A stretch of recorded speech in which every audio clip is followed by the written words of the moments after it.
మీరందరూ ఎదురుచూస్తున్న ఆదివారం వచ్చేసింది. మరొక మంచి కథతో భగవతి గారు మీ ముందుకు వచ్చారు. మీరందరూ లైక్ చేసి, షేర్ చేసి, సబ్స్క్రైబ్ చేయండి. సబ్స్క్రైబ్ చేసినప్పుడు మాత్రం బెల్ ఐకాన్ ఆన్ చేయడం మర్చిపోకండి. మరొక విషయం, మీరు కథ విన్న తర్వాత మీ అభిప్రాయాన్ని కామెంట్ బాక్స్లో తప్పకుండా రాయండి. మీ కామెంట్స్ కోసం ఎదురుచూస్తూ ఉంటాను. హాయ్ పిల్లలు, ఆదివారం వచ్చేసింది కదా. ఈరోజు మనం ఒక మంచి కథ చెప్పుకుందాము. ఆ కథ పేరు ఎవరు గొప్ప. అనగా అనగా ఒక గ్రామము. ఆ గ్రామానికి పెద్ద పరంధామయ్య గారు. ఆ గ్రామంలో ఆదివారం వచ్చిందంటే ఆ గ్రామ పెద్దలందరూ కలిసి మధ్యాహ్నం 3 గంటలకు పరంధామయ్య గారింట్లో సమావేశమయ్యేవారు. అయితే వారందరూ కలిసి ఏదో ఒక విషయం గురించి చర్చించుకుంటూ ఉండేవారు. ఒకసారి గ్రామ పెద్దయిన పరంధామయ్య గారు, ఈ సంఘంలో ఎందరో పెద్ద పెద్ద ఉద్యోగస్తులు ఉన్నారు.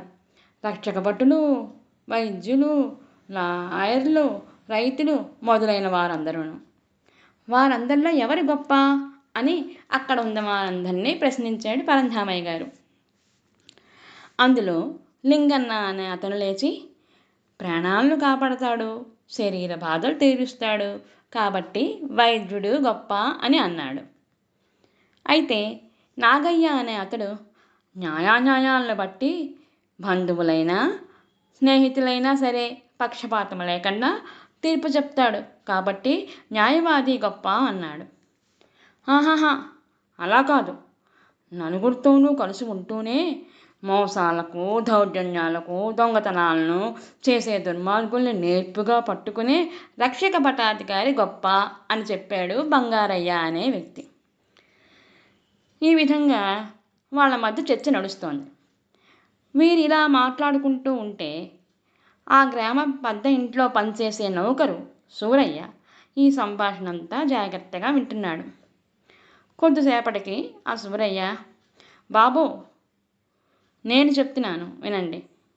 మన గ్రామంలో ఉన్న పెద్దలందరికన్నా మన ఊర చివర బడిలో చదువు చెప్పే రామప్ప పంతులు గారు గొప్పవారండి అన్నాడు. అక్కడున్న పెద్దలందరూ ఆ మాటకు వెటకారంగా నవ్వాడు.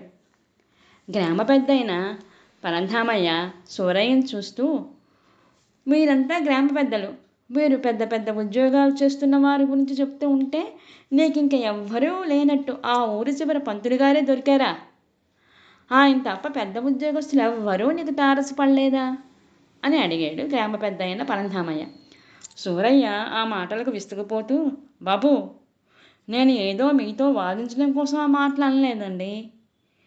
నేను రోజు మీ బాబుని దిగబడ్డానికి బడికి వెళ్తాను కదా, నేను అప్పుడు అతన్ని గమనిస్తూ ఉంటాను.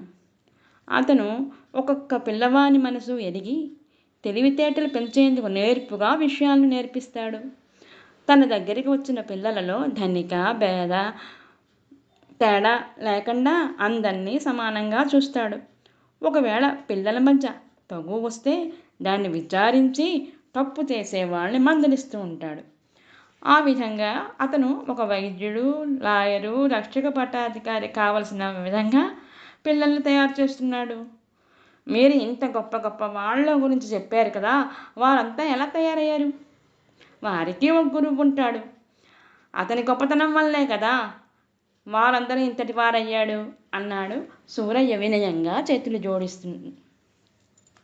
సూరయ్య చెప్పిన దాంట్లో నిజాన్ని గ్రహించి గ్రామ పెద్దతో పాటు మిగతా వారందరూ సూరయ్యని మెచ్చుకున్నారు.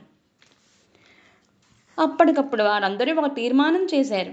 వచ్చే ఉగాది పండగకు ఊరి పెద్దల్లో ఎవరిని సన్మానించాలి అనుకుంటున్నాం కదా, ఈసారి ఉగాదికి రామప్ప పంతులు గారిని సన్మానించాలి అని నిర్ణయించుకున్నారు వాళ్ళందరూ.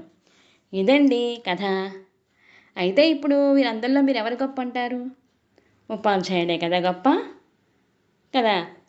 కాబట్టి పిల్లలు, మీరందరూ ఉపాధ్యాయులు చెప్పే పాఠాలు శ్రద్ధగా చదువుకొని తెలియని విషయాల్ని భయం లేకుండా అడిగి తెలుసుకోవాలి. మనం పూజించే దేవుళ్ళు ఉన్నారు కదా, రాముడు, కృష్ణుడు, ఆంజనేయుడు, వీళ్ళందరూ కూడా గురువు దగ్గర విద్యాభ్యాసం చేసి గొప్పవాళ్ళైన వాళ్ళే.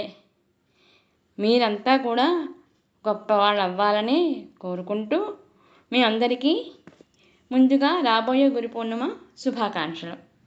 కథ బాగుంది కదా? ఆగండి. అయితే ఇంత మంచి కథ మనకు అందించిన వారి పేరు తెలుసుకోవాలి కదా. ఆయన శ్రీ ఎన్విఆర్ సత్యనారాయణమూర్తి గారు. బాయ్ పిల్లలు. వచ్చే వారం ఇంకో కథతో మీ ముందు ఉంటాను.